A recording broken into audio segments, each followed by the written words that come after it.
மீனவர்கள் விவகாரத்தில் உருப்படியான எந்த நடவடிக்கையும் தமிழக அரசு எடுக்கவில்லை என்று தவேக தலைவர் விஜய் தெரிவித்துள்ளார்.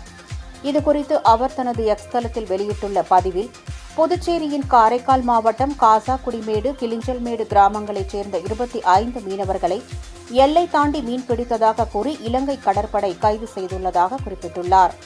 அத்துடன் அவர்களின் படகுகளையும் பறிமுதல் செய்துள்ளதாகவும், கைது செய்யப்பட்டுள்ள மீனவர்கள் 25 பேரையும் உடனடியாக விடுவித்து அவர்களது படகுகளையும் மீட்டுத்தர மத்திய அரசு விரைந்து நடவடிக்கை எடுக்க வேண்டும் என கூறியுள்ளார். மேலும் இலங்கை நீதிமன்றத்தால் கடந்த 3ஆம் தேதி விடுவிக்கப்பட்ட தமிழ்நாட்டு மீனவர்கள் 9 பேர் அபராத தொகையை செலுத்த முடியாததால் பரிதவித்து வரும் நிலையில் தமிழ்நாடு அரசு எந்த நடவடிக்கையும் எடுக்காமல் முதலமைச்சர் கடிதம் எழுதுவதே போதும் என எண்ணுகிறாரா என கேள்வி எழுப்பியுள்ளார்.